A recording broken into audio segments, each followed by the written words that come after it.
Salut à tous et bienvenue dans la météo du Bitcoin, j'espère que vous allez bien. Donc le café est chaud. Donc on est dans un range au niveau du Bitcoin, probablement un record de range, on a vu hier avec les membres alpha. Alors hier avec les membres alpha, je me suis beaucoup gratté la tête avec cette absence de direction. On remarquera que par exemple au niveau de Bollinger, on a atteint un record d'absence de volatilité et du coup comment on traite ça avec Bollinger, personnellement je ne sais pas. On pourrait supposer un pic de volatilité, ce qui aurait pu arriver hier et ça n'est pas arrivé. Donc ici on va considérer seulement le price action et on va considérer également que on est a priori pas prêt de sortir du range, ça peut sortir du range, mais il semblerait que, en tout cas court terme, dans les extrêmes, ça veut dire dans les poules de liquidité qui sont de part et d'autre, ça serait de bonnes opportunités de short ici et de bonnes opportunités de long ici. Ça peut être un peu casse-gueule. Pourquoi ? Parce qu'à un moment, ça va breakout. Mais a priori, ça me paraît être le play. Et pendant que Bitcoin est en train d'osciller là-dedans, les alts, actuellement, plutôt que de retrouver de la force telle qu'on a pu le constater pendant la partie un petit peu bull run de ce début d'année, c'est-à-dire un BTC neutre, voire bullish, on avait, pendant qu'il était en train de range, des alts qui étaient en train de faire des plus hauts sommets, plus hauts creux. Et là, on a un BTC qui est faiblard, plutôt neutre. Et du coup, on a des alts qui sont plutôt en mode et qui ont profité un petit peu de ces temps d'hésitation pour dégueuler. Par exemple, ici, gros range entre le 24 février et début mars. Mais depuis le début mars, on pourrait constater en prenant une halte au hasard qu'on n'a pas profité de ces ranges pour aller plus haut, mais bien pour aller dégueuler plus bas. Donc, qu'est-ce que ça évoque ? Déjà, il y a pas mal de gens qui attendent la conversation de Powell ce soir. Donc, chez vous, 4 heures de l'après-midi, a priori, un petit peu de volatilité. C'est pas une énorme annonce, c'est pas quelque chose de très très important. Les événements a priori les plus importants, ça sera vendredi prochain, enfin vendredi là, et ensuite mardi, et ensuite mercredi, jusqu'à vendredi. Enfin, disons à partir de mardi prochain, ça va commencer à trembloter dans les chaumières. Voilà, à partir de mercredi prochain, on commencera à voir... non, à partir de vendredi prochain, le 10 mars, on va commencer à trembloter dans les chaumières. Alors ça veut dire quoi ? Ça veut dire que globalement, il n'y a pas grand-chose qui risque de changer d'ici là. On a un S&P 500 foncièrement bull, en tout cas jusqu'ici. Si on regarde depuis le 2 mars, ça pousse au niveau des indices. Et il y a eu juste hier un petit changement, cette petite mèche ici, qui pour moi... indique que la fin un petit peu du up only. C'est-à-dire qu'on a eu une session US qui était plutôt positive, en mode rallye, ça s'arrête pas, qu'est-ce que tu crois, ça va pas s'arrêter. Et on a finalement une fin de session de l'ordre du rejet. Je vais vous montrer un petit peu en 5 minutes ce que ça donne. C'est quelque chose comme ça. Donc on aurait pu partir genre up only, up only, up only, et là, hop, on retrouve du vendeur. Donc potentiellement, une zone de shop, une zone de range dans cette zone, avant soit continuation, soit réversal. Mais on n'est plus dans le up only parce qu'a priori on trouve un genre d'équilibrium dans cette zone. Ce qui fait sens, c'est la ligne de coup de notre M-top ici en daily. Donc ça risque un petit peu, ça devient un petit peu moins facile à traverser. Maintenant, le marché a l'air d'avoir switch plutôt bullish. Je pense que c'est établi. J'ai reçu ce matin une newsletter que je trouve significative qui a sorti un narratif et je vais vous l'expliquer, comme ça vous évitera la lecture. Et ce qui est marrant, c'est que c'est le même narratif que j'ai vu ailleurs. Donc il semblerait que tout le monde soit entendu pour dire que les fondamentaux sont bearish. Donc récession, tout va mal, l'inflation c'est pas géré, la Fed continue d'augmenter les taux, on passe de 0,25 à 0,5, etc., etc.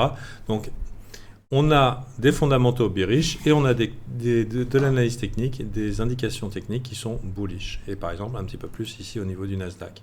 Et donc là où a priori les professionnels s'entendent, moi personnellement quand tout le monde est d'accord je reste quand même un petit peu sceptique, Mais j'ai trouvé que c'était à peu près entendu de partout. Alors, est-ce qu'on a les mêmes sources parce que, voilà.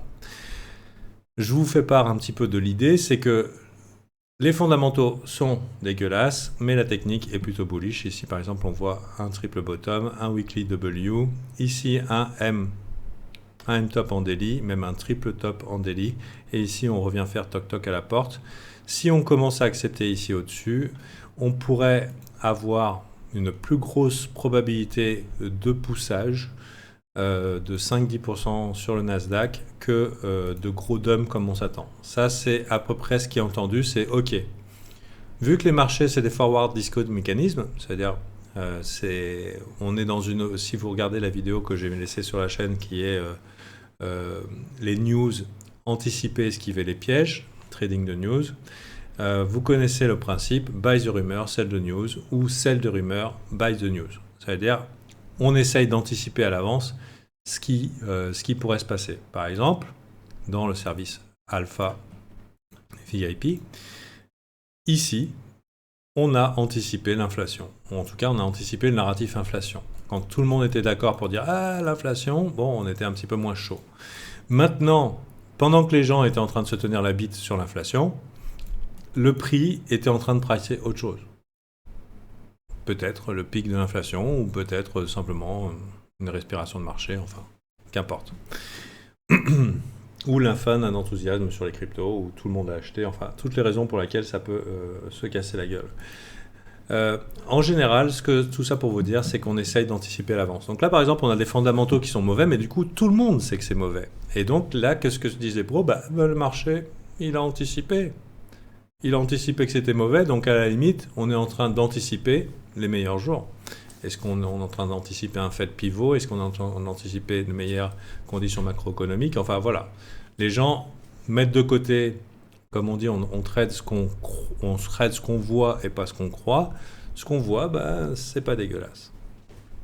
Donc ça, c'est ce que les gens sont entendus. Personnellement, parce que j'ai l'impression que du coup, parce qu'en fait, il n'y a pas de... Mon impression ici dans tout ça, c'est qu'il n'y a pas de... Il n'y a pas de neutralité dans l'approche des marchés en ce moment. C'est soit les gens disent « Ah, ça va être la prochaine vague baissière, la récession, machin et tout, un truc de fou ». Soit c'est le retour du up only, le bull market, etc. etc. Et il n'y a pas de scénario aussi simple, c'est que le marché fait ce qu'il veut au jour le jour et ça peut durer longtemps dans les conditions actuelles qui sont très incertaines. Et personnellement, je me rallie plutôt... Alors bien sûr, ce ne sera peut-être pas aussi long avant de donner une direction, mais moi, personnellement, je suis plus à trade au jour le jour ou à regarder ce qui se passe et peut-être pas parier ma chemise sur un bull market ou sur un retour du bear market, mais simplement sur des conditions qui sont techniquement actuellement positives, actuellement, et des fondamentaux qui sont dégueulasses, en sachant que le temps donne raison au fondamental. Au niveau du timing, le fondamental, c'est souvent pourrave, mais le temps donne raison au fondamental. Et cette histoire de récession, un jour, risque de nous pendre au nez. Et ça risque de nous pendre méchamment au nez le jour où le technique va rejoindre le fondamental. Et par exemple, ça pourrait être ici la perte de ce lot-là ou la perte de ce lot-là. Et du coup, oulala, ça commence à être moins costaud, alors que tout le monde est au courant que normalement, ça va faire boum. Donc ici, moi, quel est mon état ? Dans quel état gère dans l'adaptativité et l'acceptation de ce qui est en train de se passer. Ça veut dire pas grand-chose.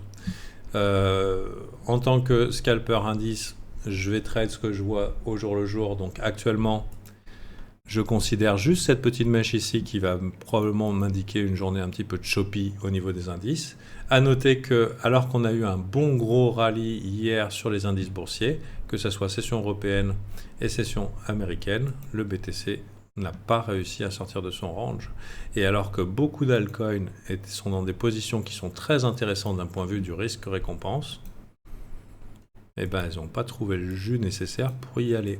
Donc, est-ce qu'on ne va pas être un petit peu dans une zone qui pourrait être OK pour nous préparer à un rallye de printemps, avril-mai ? C'est possible, moi je pense à ça. Je pense que On va peut-être se faire découper à essayer de choper le bottom exact et tout. Et peut-être simplement laisser le marché faire ce qu'il a envie de faire, c'est-à-dire peut-être pas grand-chose, voire baisser, jusqu'à avril-mai, pourquoi pas, aller chercher ces plays d'ordre de bon risque-récompense. Quand je dis bon risque-récompense, ça veut dire que même si c'est pas le bull market, un retest des highs offre un bon risque-récompense. On a un beau play potentiel qui se présente à nous pour les semaines et mois à venir, après un gros dégueulis comme ça. Alors bien sûr, ça peut dégueuler plus. Qui sait, hein. On verra un petit peu comment, à partir du 10 mars, ça tourne au niveau des marchés, là, ici. Si, par exemple, il pourrait se passer quelque chose au niveau des chiffres de l'emploi, de l'inflation, ça commence à augmenter, les chiffres d'emploi, ça commence à augmenter, disons que le PPI, ça se passe pas bien et que vraiment, on a la cascade de mauvais chiffres. Dans ce cas-là, peut-être que sur Price Motherfucker, 22 mars, au lieu de monter de 0,5, on passe à une probabilité d'augmenter à 0,75%. Et là, effectivement, ça serait un impact très, très méchant sur le... Ils feront jamais ça, c'est sûr. Donc, ici, moi, c'est que donc, j'accepte que ça se passe pas exactement comme on veut. J'accepte qu'il n'y ait pas forcément de bull market ou de l'apocalypse. Mais par contre, je commence à me préparer, à me dire, ok, est-ce qu'avec ces bonnes locations, bon, on ne va pas négliger cette magnifique jambe sur le BTC ici, on ne va pas la négliger, qui laisse supposer une continuation haussière à un moment ou à un autre, à condition bien sûr qu'on trouve un support. À quel endroit? Est-ce que c'est ici? Est-ce que c'est là? Entre les deux, ça peut faire quelque chose longtemps comme ça. Mais en tout cas, on se prépare potentiellement à un retest des highs et peut-être traverser. Hein. Et du coup, personnellement, je vais rester ici attentif. Donc pour l'instant, là, j'ai un petit short ici. Je ne sais pas si ça va y aller. On a une structure qui est moche. C'est un short scalp. Et est-ce que peut-être à un moment, est-ce qu'on ne va pas retrouver un peu de force ici sur des coins tels que GMT, GRT? Est-ce que le narratif intelligence artificielle en aurait encore un peu sous sa sacoche? Est-ce que les layers 2 Ethereum en auraient un peu sur leur sacoche? On n'est pas loin de résistance. On commence à avoir un petit momentum. Pourquoi pas aller chercher ces résistances à nouveau, ce qui offre un bon risque-récompense. C'est à peu près ce que j'ai. Donc tant que le Bitcoin ne chie pas dans le lit, on peut envisager éventuellement des longues précoces sur les alts ou une possibilité d'aller à la hausse. Là, par exemple, on voit que le Bitcoin, là, il y a des bits qui attendent peut-être pour être fill un petit peu plus en bas de range. Donc, ce sera peut-être une opportunité de longue court terme. Ici, au niveau des open interest, on a vu que les bibiteurs, donc les retail, eux, sont passés franchement du côté baissier. Donc, a priori, ce range a fait un petit coup au moral. Tandis que sur Binance, on est en train de sauver le bull market avec des longues qui essayent de tenir à chaque fois que ça dip. Donc, ici, conditions incertaines. On va se référer au price action et le price action nous dit pour un Bitcoin rangy. Pour l'instant, on n'a pas pété les lows. On peut, mais il faut s'attendre dans les visites de ces supports, il faut s'attendre à du rebond. Et après, globalement, on verra. Donc, pas la peine de crier au bull market, pas la peine de crier au bear market, mais plutôt à être un petit peu plus OK avec le nowhere market. Voilà. Et peut-être une petite pause, mois de mars dégueulasse. La monthly peut laisser supposer un mois de mars dégueulasse. Je vous rappelle qu'on a eu un doji monthly sur le Bitcoin. Et ce doji monthly indique un méga range dans cette zone. Et ça peut durer encore longtemps. Avec ici, dans les 21 300, une opportunité de longue. Et ici, dans les 25 200, une opportunité de short. Jusqu'à une cassure monthly, soit dans un sens, soit dans l'autre. Donc voilà ici pour la météo du Bitcoin. Donc personnellement, je joue court terme. Je me prépare psychologiquement à ne pas flancher parce que les conditions sont un petit peu compliquées. Donc je pense qu'il y a pas mal de gens qui sont en mode désespoir.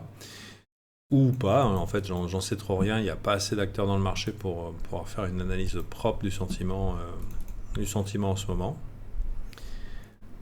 Là, par exemple, sur Binance Coin, pour moi, ça c'est bearish. Hein. Les bears sont en contrôle. Il y a peut-être un short sur Binance Coin, ce qui n'est pas bon pour le côté des altcoins. Vu ici, si on considère que Binance BNB, oula, putain, le mec il sait plus écrire. BNB, c'est un proxy, ça veut dire une information sur la bonne santé des altcoins. Pourquoi? Parce que ça sert à payer les commissions sur l'échange où il y a le plus de volume. Ici, ce qu'on voit, c'est un M-top, ou en tout cas un début de M-top. Si on optimise, on dit c'est un range, et c'est possible.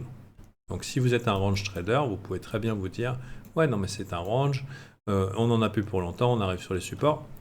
C'est très probable. Le seul truc, c'est qu'ici, on a vraiment une prise de contrôle bear sur un support. Donc ça indique pour moi un scalp, au moins un scalp, voire un trade pour les jours à venir ou aujourd'hui. Une petite douille au niveau des altcoins. Après, peut-être on peut réagir. Peut-être après une petite chasse au stop, on peut réagir. Mais il faudra voir. Si ça confirme après le breakout, bon, bah, il faut oublier l'idée de rebond tout de suite. Hein. Donc voilà, il y a plusieurs types de réactions vis-à-vis d'une structure baissière. Il y a celle-là. Vous voyez le côté un petit peu plus positif de la chose. C'est possible. Mais sinon, il y a celui-là. C'est j'accepte franchement. Donc sur les lows, le meilleur play, c'est celui du risque-récompense. Enfin, celui qui est, disons, le plus avantageux d'un point de vue EV plus expected value, risque-récompense. Mais d'un point de vue probabilité, ici, les bears sont en contrôle sur ce lot. Donc voilà, c'est pas facile. Moi personnellement, short les supports, il faut vraiment que ça soit super moche pour oser le faire. Ici, je vais plutôt être patient et attendre de voir un peu de force ou de reprise dans ces zones de support pour l'ensemble des altcoins. Donc ça sera tout pour ma météo d'aujourd'hui. Donc simplement moins de bull market ou de bear market, plus de j'accepte ce qui se passe. Et peut-être envisager soit de short les supports si c'est ce qu'il vous dit, soit avoir la patience de laisser le marché déployer des structures de type W bottom alors que nous sommes sur des low daily significatifs. Ça peut arriver. Donc moi personnellement c'est un petit peu ce que je cherche et du coup une structure comme ça pourrait nous offrir et se dessiner au cours du mois de mars, bien faire switch le sentiment du côté baissier et nous offrir un printemps plutôt bullish. C'est un petit peu mon idée. Voilà. Donc bien sûr, quand je fais mes vidéos, c'est le matin, c'est avant la session européenne, c'est avant la session US, et j'ai le temps dans la journée de changer plusieurs fois d'avis. Mais je pense que ça me paraît être le plus propre que je puisse vous offrir sur la chaîne, en tout cas dans l'espace gratuit. Je vous souhaite une bonne journée et je vous dis à bientôt.